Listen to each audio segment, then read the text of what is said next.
Hey everybody, welcome back to Brown Thumb Nursery. I am Rob and I'm here today. I got a little bit different project going on. Well, kind of the same, but a little bit of the different twist. I got some rosemary here that I'm going to be doing some things with. I'm going to be propagating it, and then also, well, rosemary is good for culinary uses, right? So stick around.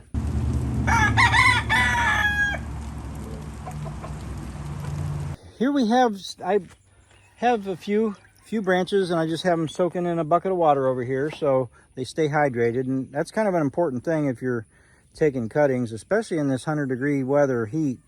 So anyhow, I'm going to take, what I'm going to do is I'm going to go ahead and kind of separate the branches. You can see they're kind of branching off there. So I'm just kind of break them off and separate them. And then what I'm going to do is, you want to use your, now I guess I got little branches here too. I probably ought to get them off of there. And that I can just use as a cutting as well. Get all of these kind of twiggy type of things. Twiggy and Lenny. Get Lenny and Twiggy off of there. And get all those hard ones off there and out of the way. But then what you want to do is you want to save these needles. Now, so what you want to do is just kind of strip them back like you would, any kind of thing with leaves like that.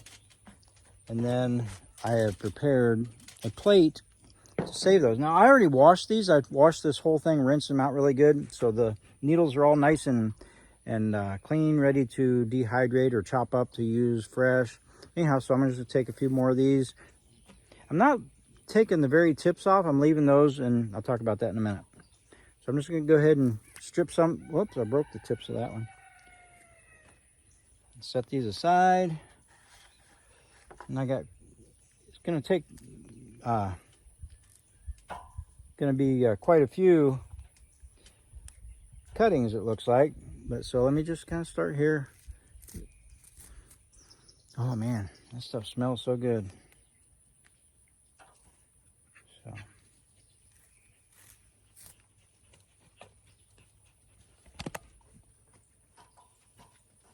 And I don't have to show you this whole batch. Let me just kind of get started here. Actually, I am going to go ahead and strip them all, and then I'll be right back with you.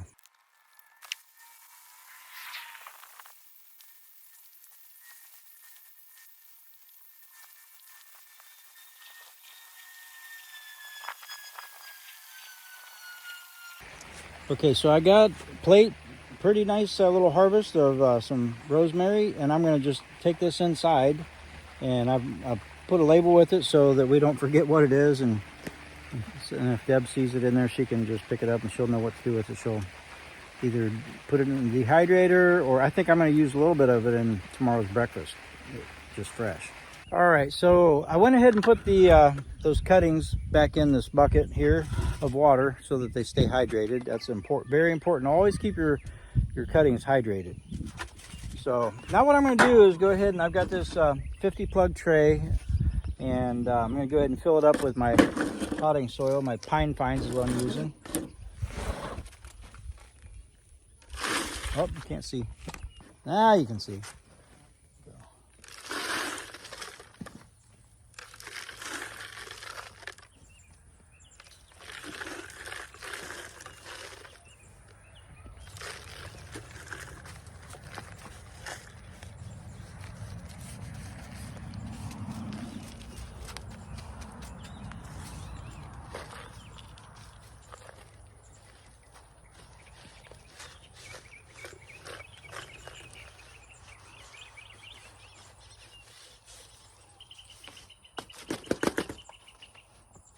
Okay, so I got that filled up. I'm just go ahead and take and show you how I do the cuttings. Doing the cuttings on these is very simple, and basically just about like anything else except for hydrangeas. Hydrangeas you do on a single node, but these here have nodes so close, so you don't really even need to try to count nodes. You just basically can cut them. I'm going to go with about, I don't know, about a 2.5 to 3 inch size piece. So I'm gonna just do them and then stick them directly in there. Let me try to get to where you can see. There. So just 2.5 to 3 inches. Do one, stick it.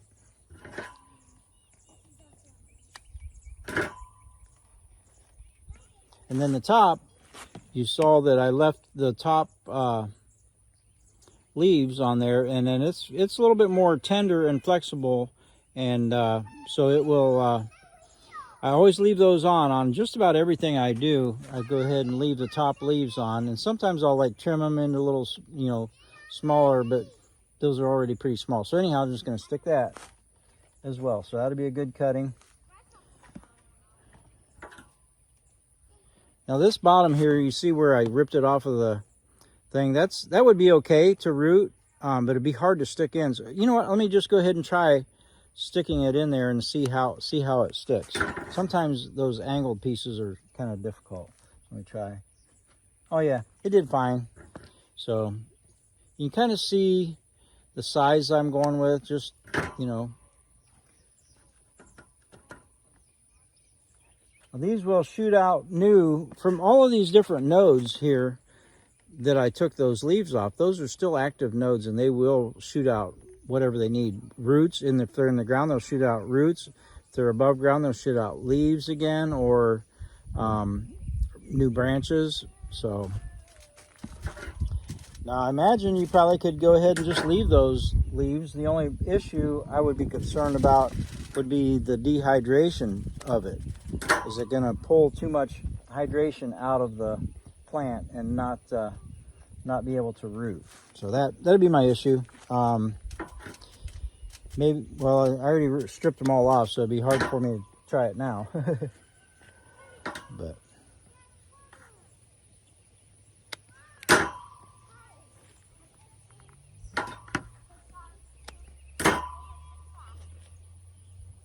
so you can see it goes pretty quick. Don't have to take any special care on anything. And it looks like I'm probably going to have a couple trays of them. There's 50 count trays. I'll probably get about 100.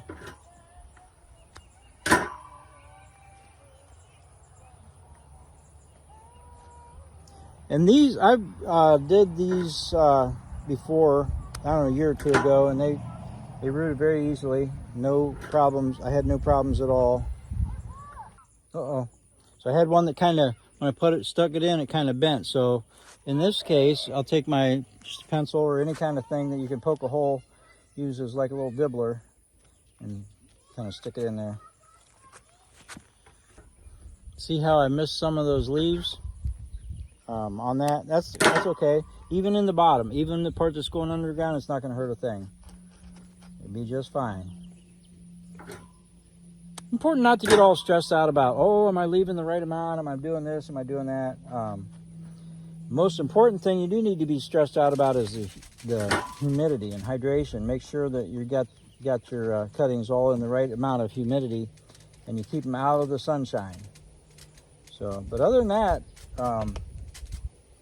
don't get too worked up about, oh, am I cutting it right? Am I cutting it exactly at a 47-degree angle? Am I getting all that correctly and whatever? I'm definitely going to have more than a single tray. I'm not sure if I'll have enough for 2 trays. So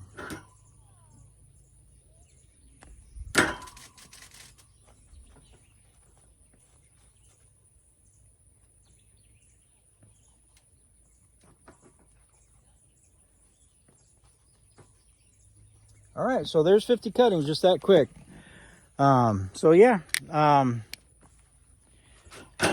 I haven't used rosemary very much as far as for cooking. And I do like to cook, and I do a lot of the cooking, especially breakfast time. So I think we're gonna have some rosemary in our bacon and eggs in the morning, and see what happens with that. I'm kind of anxious to see how that's gonna taste. And they say, I've seen somebody where they take and chop it up into little tiny little, in fact, I think they use like a food processor chopped up in it. Let me say that again. Food processor, and chopped it up into, you know, really small pieces and mixed it with salt. And so I think I'm, you know, might even do that, do a little bit of that and see what kind of a seasoning that would make.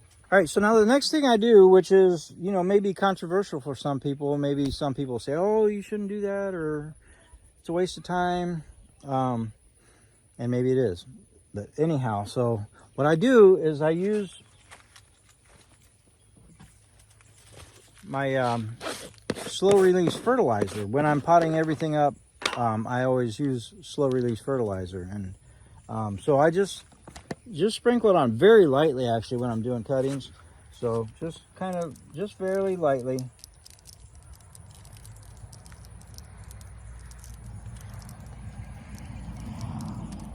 And this is probably an unnecessary step, so if you're going to leave a comment and say that it's unnecessary, you're probably right. But these pine fines here that I have are very high carbon content, and will kind of rob the nitrogen or whatever from these from anything that you plant them in. So that's kind of why, with at least with this, using this as potting soil, that's why I really have to use a fertilizer. So is it necessary for cuttings? Probably not, but I'm thinking that it can't hurt. I don't think it will hurt as a slow release. It's just going to give a little burst each time, you know, that dissolves a little bit more and a little bit more. So so yeah, if you don't want to do that process, skip that process if you have a better medium or whatever. And you can do this in sand. I have in the past, that's mostly what I did. All my cuttings in was in sand. So use whatever you feel good about, and with your experience, whatever you've found the best experience. Now, I will say this: several years ago, when I first did my propagation frame over at the other place, I had bought really good potting soil and put in there, and everything's paid a lot of money for the good stuff. You know, I wanted to get real good stuff put in there, and it turned out, because it was an enclosed space, it had the glass on it to hold the humidity in. It was a different system than what I'm using have to try and to use right now, because I don't have that. I wish I did, but I don't. Anyhow, so it had all that humidity locked in there, and very small amount of airflow, no airflow, honestly, actually. So it was starting to mold in there, and I lost a lot of plants because of the mold. Because of that, I had to switch to pure sand, just sand. I dug all that potting soil out of there and put sand in there, and the sand was the answer. I mean, I got no more mold issues at all after that. So that's something to think about when what is your situation. Are you doing it where there's no airflow and you've just got you got it enclosed in with glass or underneath plastic or whatever? If that's the case, you might want to think about sand. Otherwise, just about any kind of potting soil mix will work, and these pine fines seem to have been doing pretty good. Let me just show you a couple things I got down here. Okay, so here there's like 6 trays there of limelight hydrangeas, and did those, I don't know, a couple weeks ago, I guess, and you can see by the amount of leaves. So let me just talk a little bit about this. In fact, you know what? Let me pull one of these trays up here and look at it in detail. Okay, yeah, so you can see the very tops, the last tip of all of those, I left the leaves on, and I just trimmed them back a little bit. But all of the other ones that are just sticks, I had stripped the leaves back on them, just like I did on this rosemary here. So you can see it kind of looks the same, where I got some with the tips, and then all the rest are just sticks. All right, so that's the way I'm doing most of my cuttings here. Now if you want to see, I can't remember honestly, it's probably been 2 weeks. I didn't even do a video of these ones. These are limelights here. But you can see where I stripped the leaves off. Well, maybe you can see if it'll focus. It's already starting to sprout out new growth there. Let me see if I can find another one. Yeah, over here. See there? See how, and then over here, they're already starting to strip or put out new growth, new branches there in all of these different places. There. So, and then even like here, that one I left a leaf and it's still already starting to branch out. So I think somebody had asked me on one of my videos about stripping the leaves all back like that. And so that's kind of just showing you in person what stripping the leaves back is. It's going to be fine. They're going to grow new leaves. All those nodes. Now you don't want to damage those node areas. You just pull the leaves back. You just strip them back like I did. And yeah, they do fine. And they'll grow back new leaves. And then I feel like it's almost better when they're starting out with new leaves rather than trying to, those old leaves that have the big long stem and you're just clipping them. I don't know. It may not matter either way, honestly. It's kind of what I was saying a minute ago. Don't get all caught up on all the details other than the humidity, hydration, and make sure they're in shade. That's kind of the main thing. You saw I didn't even use rooting hormone on this. I very seldom use rooting hormone. In fact, I don't even know where my can of it's at right now. We moved, but I just don't use it very much. So, does it increase your odds? Probably a little bit. So yeah, it's worth doing. I don't know, but I don't know. Do it if you want. I think it's a good idea, but I just don't do it very much. Whenever I have a cuttings that like maybe I only have a few cuttings and I'm like, man, I really hope these make it, I'll go the extra mile, go the extra step. And then also another thing, there's lots of extra steps you can do, but like scoring, take your thumbnail and like scratch the cambium down at the node that's going underground, stuff like that, but anyhow, so do all that if you want. It's all it's all good stuff. Hopefully this is a little bit helpful for you guys. And you see I'm not trying not to waste anything. I'm taking the herbs inside to be used, and then the sticks are done into cuttings. So I'm gonna go ahead and sign out, but I'm gonna go ahead and get another tray out here and try to get another tray of these done. And thanks for hanging out with me, and I'll catch you on the south side. God bless.